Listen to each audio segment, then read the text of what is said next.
You didn't see anything, right? Yes, sir. I'm sorry. No, sir.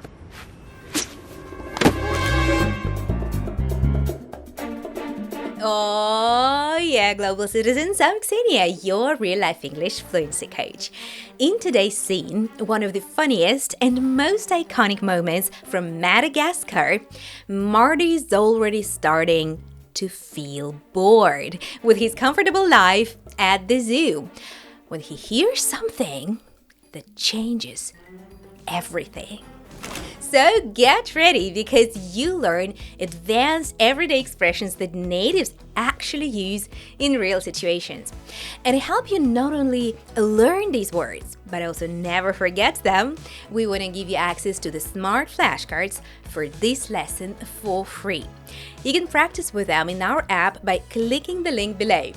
Thousands of learners, just like you, are becoming more fluent every day and having fun while doing it. If that sounds like something you'd like, be sure to try out our method. You only need a few minutes a day to see real progress.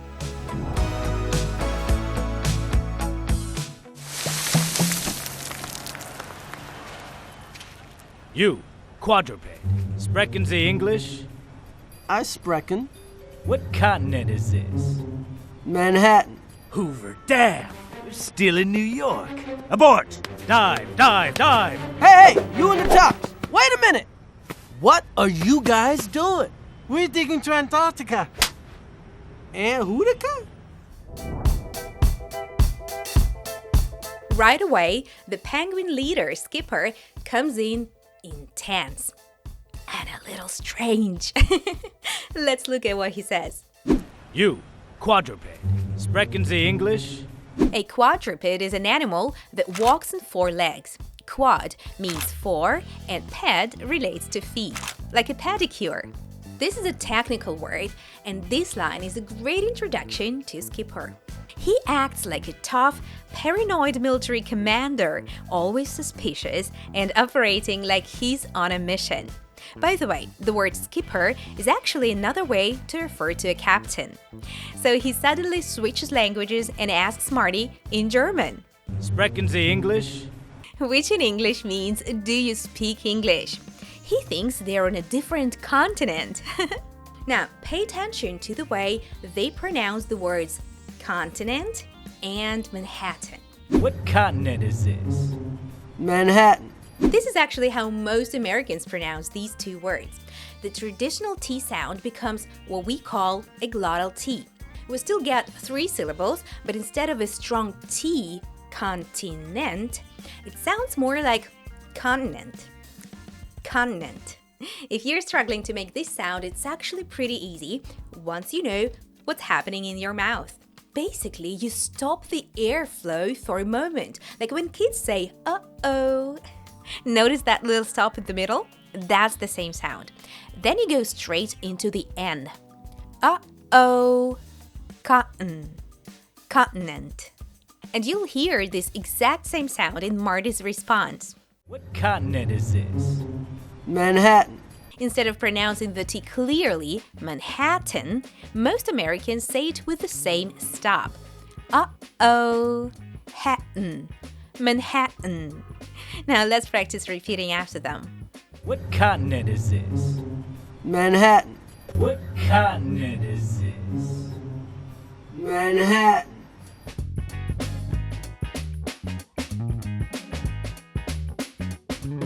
And by the way, in case you don't know, Manhattan is one of the main parts of New York City, the area most people picture when they think of New York, with all the tall buildings and famous landmarks. Hoover Dam. We're still in New York. Abort! Dive, dive, dive! Hoover Dam is a massive dam located in the US on the Colorado River, built in the 1930s and considered historically as one of the great engineering achievements in the US. But Skipper is using it as an exclamation, like saying damn, without actually cursing. It's a way to express frustration by replacing a swear word with something that sounds similar. Like, you could also hear oh shoot instead of a curse word, or darn it or fudge instead of the F word. Anyway, so like a true commander, we hear a skipper shout these words. Abort! Dive, dive, dive! In a military context, abort means to stop or cancel an operation immediately. It's a command to stop what you're doing right now because something's gone wrong. See this other example. Mater, abort the mission. They've got Finn. Get out of there. Get out of there right now. You have been compromised. Abort mission. Destroy phone. And dive is a command telling everyone to go down quickly, back into the hole. In submarines, dive means submerge underwater fast. Now, as they're about to disappear, Marty calls out. Hey, you in the tux! Wait a minute! A tux, short for tuxedo, is a formal black suit with a white shirt, usually worn to fancy events like weddings or award ceremonies. Think of how James Bond is often dressed. Penguins naturally have black and white coloring that looks like they're wearing tuxedos, and people often joke about that. Anyway, so one of them lets the secret slip. What are you guys doing? We're digging to Antarctica. Antarctica? Marty doesn't recognize the word, so he repeats it, adding the word who in the middle. Antarctica. Natives say things like this sometimes when they hear a new word. It sounds fun and casual. For example, quinoa, quinoa what? Well, I really want you to become that successful, fluent English speaker you've always dreamed of being. However, I bet you feel lost about how to do this.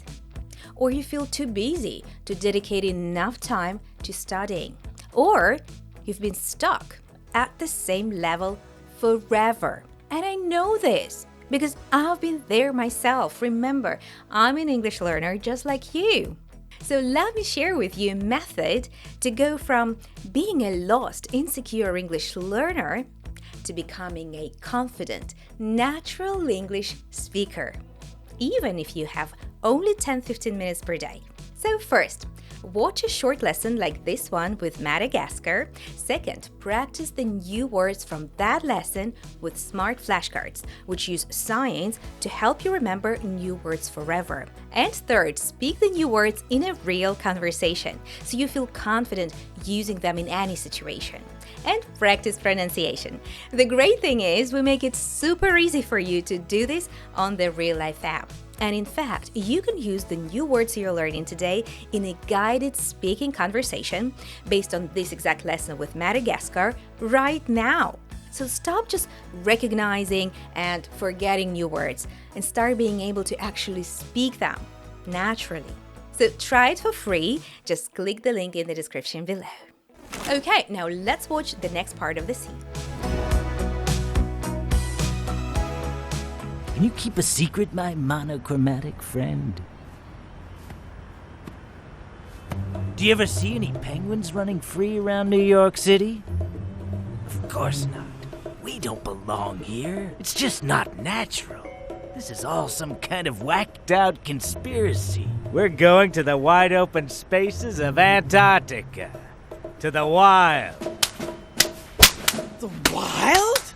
You could actually go there? That sounds great.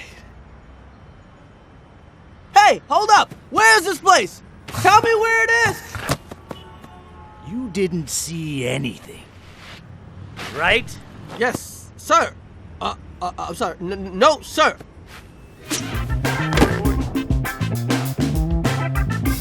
Let's look at the vocabulary from Skipper's Secret Revelation. Can you keep a secret, my monochromatic friend? Monochromatic means having only one color or shades of the same color, which is the case with zebras since they're black and white. Now, there's some interesting word formation going on here, and this is actually a great way to expand your vocabulary. Take a look. Mono means one, like monopoly, one company controlling everything, or monologue, one person speaking. Chroma means color, so chromatic relates to color. Thus, monochromatic means one color. And did you know that the prefix that is opposite to mono is poly?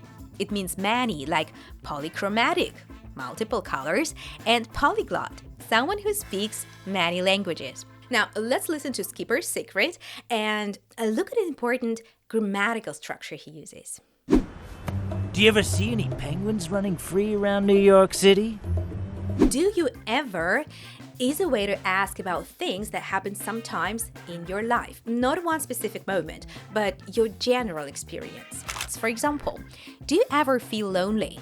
Do you ever think about moving to a new house? You're asking, is this something that happens to you from time to time? See these examples. Do you ever worry about the notion that nothing is permanent? No. Dad, do you ever get bored doing the same job every day? Do you ever see any penguins running free around New York City? Running free means living without restrictions, uncontrolled.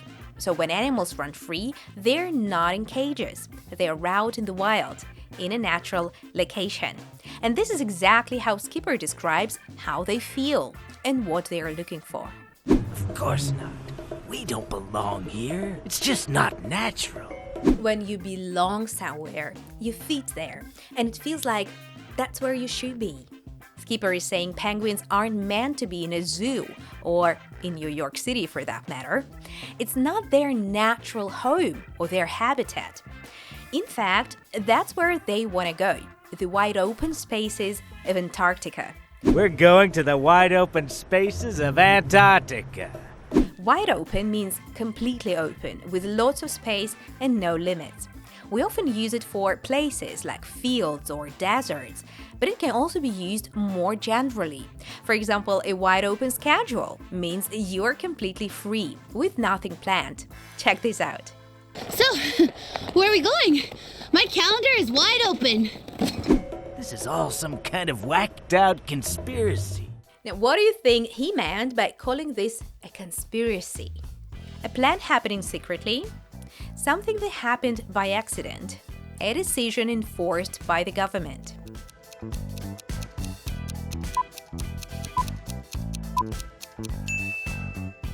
A conspiracy is a secret plan by a group of people to do something harmful or illegal. Skipper thinks the zoo is part of some crazy secret plot to keep penguins captive.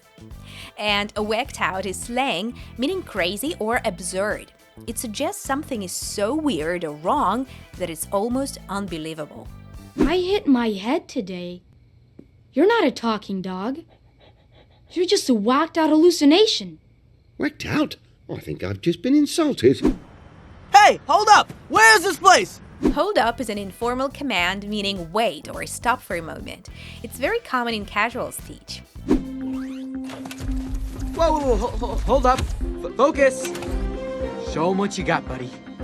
Now listen to this other advanced pronunciation pattern in Marty's speech. Tell me where it is! Americans often don't pronounce the letter T in phrases such as it is as a hard T.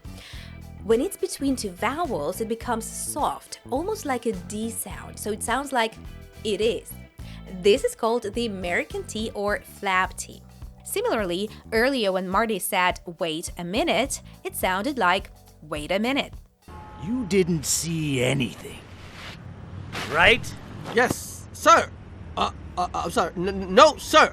Sir is a formal, respectful way to address a man, especially someone in authority. It's commonly used in the military. Soldiers say yes, sir, to officers. In customer service, can I help you, sir? Or when showing respect to someone older or in a position of power. Sir, if we could just review these very important... Oh, sir! And the female alternative is ma'am. Sir, ma'am. I think these belong to you. I'm so proud of you, Judy. You did just a super job. Thank you, ma'am. Now, I should mention, I feel that many English learners overuse these words. In everyday casual conversation between friends, co-workers, even between student and teacher, people don't say sir or ma'am. It can actually sound strange or overly formal. Use it in more formal professional settings with customers or when addressing authority figures like a police officer. Alright, now are you ready for the final and most important step of the lesson? We're gonna take everything you've just learned, the new vocabulary and pronunciation, and put it all into practice. You'll watch the whole scene again, this time without subtitles, and answer some quiz questions. Let's do it.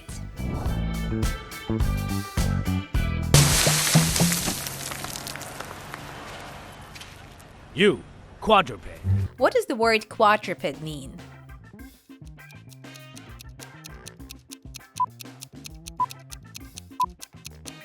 A quadruped is an animal that walks on 4 legs. Sprechen Sie English? I sprechen. What continent is this? Manhattan. Hoover Dam. We're still in New York. Abort! Dive, dive, dive! What do we call this kind of clothing?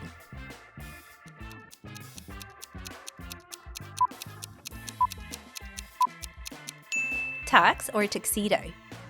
Hey, you in the tux! Wait a minute! What are you guys doing? We're digging to Antarctica. Antarctica? Can you keep a secret, my monochromatic friend? How do you spell monochromatic? Take your time, you can pause the video if you want.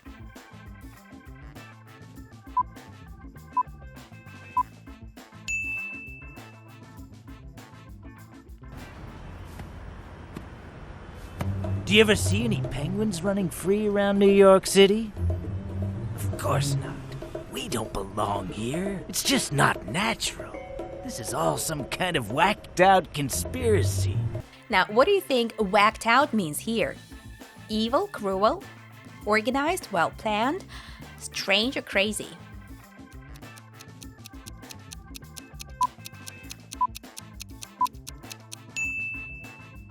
We're going to the wide open spaces of Antarctica. To the wild. The wild? You can actually go there? That sounds great. Hey, hold up! Where is this place? Tell me where it is! You didn't see anything, right? Yes, sir. I'm sorry. No, sir. Oh yeah, amazing job guys. Now if you are new to this YouTube channel, you should know that every single week we make new lessons just like this one with celebrities, movies and TV series to help you understand fast-speaking natives without getting lost, without missing the jokes and without subtitles. So if that sounds like something you want to be able to do, hit the subscribe button and the bell down below so you never miss any of our new lessons. Remember to go and practice what you've learned today on the Real Life English app. You'll find a special link right in the description below that'll take you straight to this lesson over there. Stop! Please, you don't have to hurt him. Hurt him? Snakes never hurt anyone. We aren't the bad guys. They are. And this journal holds the secret that will prove it. I have to prove it. Please. This is our only chance to set things right.